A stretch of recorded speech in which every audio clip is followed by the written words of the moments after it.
Sai Sat Charitra, Chapter 27. This chapter describes how Sai Baba favored his devotees by granting them religious books after he had touched and consecrated and certain other matters. When a man takes a plunge into the sea, he gets the merit of bathing in all the tirthas and sacred rivers. Similarly, when a man takes refuge at the feet of the Sadguru, he gets the merit of bowing to the Trinity, Brahma, Vishnu, Mahesh, and also Parabrahma.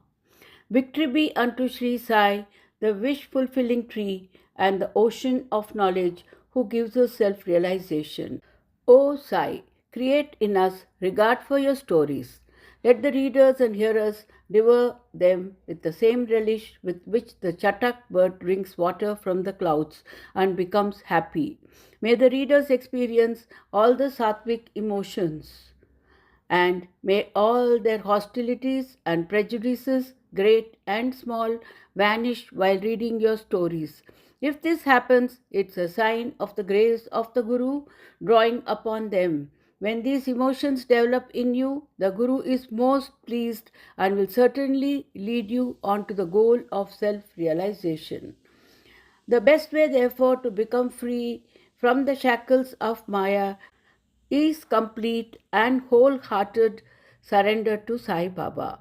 The Vedas cannot take you across the ocean of Maya. It is only the Sadguru who can do so and make you see the Lord in all creatures. The variety of imparting instructions given by Baba has already been noted in the previous chapters. In this one, we shall deal with one aspect of it. It was the habit of some devotees to bring special religious books which they wanted to study to Baba and ask him to touch and consecrate them and then return the blessed books to them. While reading daily such books, they felt that Baba was with them. Once, Kaka Mahajani came to Shirdi with a copy of Eknath Bhagavat. Shama wanted to read the book and took it with him to the masjid. There, Baba took it from him, touched it, and turning some pages here and there, gave it to Shama and asked him to keep it with him. Shama said that it belonged to Kaka and had to be returned to him. No, no, said Baba, as I have given it to you, better keep it with you for safe custody. It will be of use to you. In this way, many books were entrusted to Shama. After a few weeks, Kaka Mahajani brought another copy of Eknath Bhagavat and gave it to Baba to be blessed. Baba then gave it back as prasad and asked him to preserve it well and assured him that it would stand him in good stead. Kaka accepted it with a bow. Shama was a very intimate devotee of Baba and Baba wanted to favor him in a particular way by giving him a copy of Vishnu Sahasranam as prasad. This was done in the following way. Once a Ramadasi came to Shirdi and stayed for some time. The routine he followed daily was as follows. He got up early in the morning, washed his face, bathed, and then, after putting on saffron-colored clothes and besmearing himself with sacred ashes, read with faith Vishnu Sahasranam, that is 1,000 names in praise of Vishnu, and held second in importance to Bhagavad Gita and Adhyatma Ramayana. The Ramadasi read these books often. After a few days, Baba thought of favoring and initiating Shama with Vishnu Sahasranam. He therefore called the Ramdasi to him and said that he was suffering from intense stomach pain and unless he took senna pods, the pain would not stop. Sai Baba then asked the Ramdasi to please go to the bazaar and get the drug for him. The Ramadasi closed his reading and went to the bazaar. Baba then descended from his seat, went over to where the Ramdasi had been reading, took the copy of Vishnu Sahasranam and brought it back to where he had been sitting. Baba then called to Shama, "Oh Shama, this book is very valuable and efficacious, so I am presenting it to you. Read it." Once I suffered intensely. My heart began to palpitate and my life was in danger. At that critical time, I hugged this book to my heart, and then, Shama, what a relief it gave me. So I give this to you. Read it slowly, little by little. Read daily, at least one name, and it will do you much good. Shama replied that he did not want the book and that the owner of it, the Ramadasi, a mad, obstinate, irritable fellow, would certainly pick a quarrel with him. Besides, Shama continued, as a rustic, he could not read distinctly the Sanskrit letters of the book. Shama thought that Baba wanted to set him up against the Ramadasi by this act of his, but he had no idea how deeply Baba felt for him. Baba must have wanted to tie this necklace of Vishnu Sahasranam around Shama's neck, even though he was a rustic, to save him from the miseries of earthly existence. Shama was Sai Baba's intimate devotee. The efficacy of God's name is well known. It saves us from all sins and bad tendencies and frees us from the cycles of birth and death. There is no easier sadhana than this. It is the best purifier of our mind and it requires no paraphernalia and no restrictions. It is so easy and so effective. Baba wanted Shama to practice the sadhana, although Shama did not crave it. So Baba forced this on him. It is reported that long ago, Eknath Maharaj similarly forced this Vishnu Sahasranama on a poor Brahmin neighbor and thus saved him. The reading and study of the Vishnu Sahasranam is a broad, open way of purifying the mind, and so Baba thrust this on his Shama. The Ramadasi soon returned with the senna pots.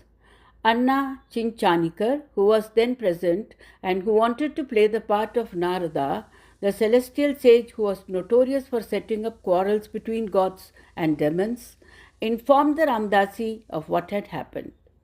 The Ramdasi at once fled up. He came down on Shama with all his fury.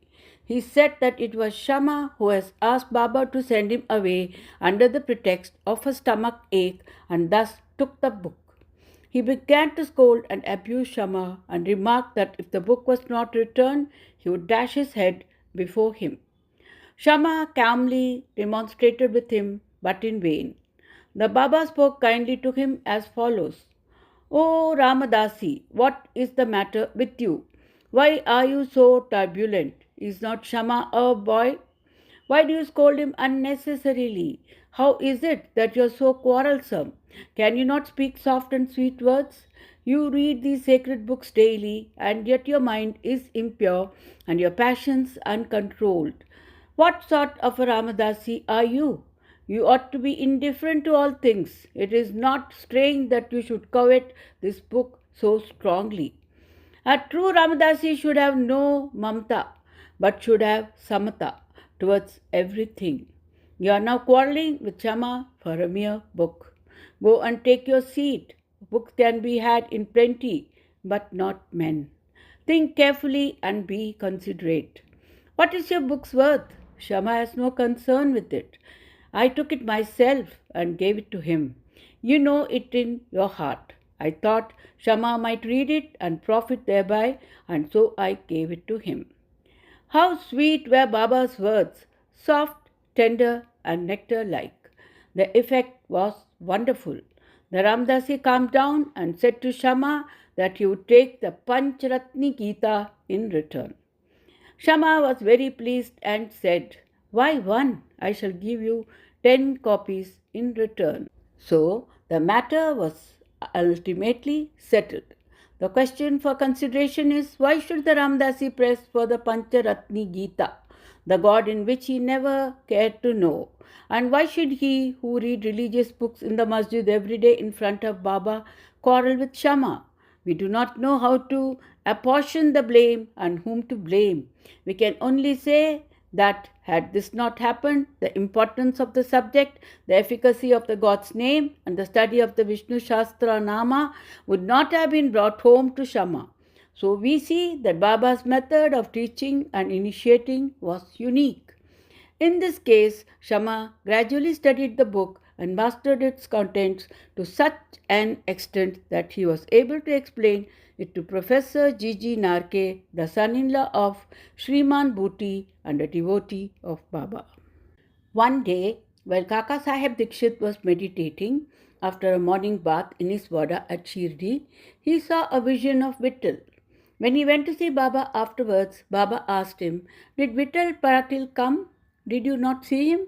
He is very elusive. Hold him fast, otherwise he will give you the slip and run away." Then at noon, a hawker came there to sell pictures of Vittal. Mr. Dikshit was surprised to see that the form of Vittal he saw in his vision exactly matched that in the picture, and he was also reminded of Baba's words. He therefore bought a picture willingly and kept it in his shrine for worship. Baba always loved and encouraged those who studied Brahma Vidya. Babu Sahib Jog once received a parcel via post. It contained a copy of the Gita Rahasya by Lokamanya Tilak. Carrying under his armpit, he came to the masjid and prostrated himself before Baba. The parcel accidentally fell at Baba's feet. Baba asked him what it was. It was opened and the book was placed in Baba's hand. He paged through the book casually for a few minutes and took a rupee from his pocket, placed it on the book and handed both to Jog and said to him, "Read this in its entirety and you will benefit greatly." Let us close this chapter with a description of the Kapardes. Dada Saheb Kaparde once came with his family and lived in Shirdi for a few months. Dada Saheb was not an ordinary man. He was the richest and most famous advocate in Amaroti and was a member of the Council of State, Delhi. He was very intelligent and a very good speaker, yet he dared not open his mouth before Baba. Most devotees spoke and argued with Baba, but only three of them, Kaparde, Nulkar and Bhuti, always kept quiet. They were meek, modest, humble and good-natured. Dada Saheb, who could expound the Panchadashi to others, said nothing when he came to the masjid and was before Baba. In reality, a man, however learned he may be, fades away before one who has realized the Brahman and become one with it. Learning cannot shine before self-realization. Dada Saheb stayed for 4 months, but Mrs. Kaparde stayed for 7. Both were highly pleased with the Shirdi stay. Mrs. Kaparde was faithful and devout and loved Baba deeply. Every noon she brought Naivedya to the masjid, and after it was accepted by Baba, she used to return and have her meals. Seeing her steady and firm devotion, Baba wanted to acknowledge it in front of everyone. One day she brought a dish containing sanza, puris, rice, soup, kheer and a few other items to the masjid. Baba, who usually waited for hours before eating anything, immediately got up, went up to his dining seat and removing the outer cover from the dish, began to partake of the food zealously. Shama then asked him, "Why this partiality? You throw away the dishes others bring and do not care to look at them. But this you draw to you earnestly and do justice to it. Why is the dish of this woman so sweet? This is a problem for us." Baba then explained, "This food is really extraordinary. In her former birth, this lady was a merchant's fat cow that yielded a lot of milk. Then she passed on and took birth in a gardener's family, then in a Kshatriya family, and then married a merchant. Later she was reborn in a Brahmin family. I am meeting her after a very long time, so let me take some sweet morsels of love from her dish." Saying this, Baba did full justice to her dish, washed his mouth and hands, belched as a mark of satisfaction, and resumed his seat. Then she bowed before Baba and began to shampoo Baba's legs, and Baba began to talk to her and knead her arms, which were shampooing his legs. On seeing this reciprocal service, Shama began to joke and said, "It is going on well. It's a wonderful sight to see the God and his devotee serving each other." Pleased with her sincere service, Baba asked her in a low and fascinating tone to constantly chant the words Raja Rama, Raja Rama. And then Baba said, if you do this, your life's object will be gained, your mind will attain peace, and you will benefit immensely.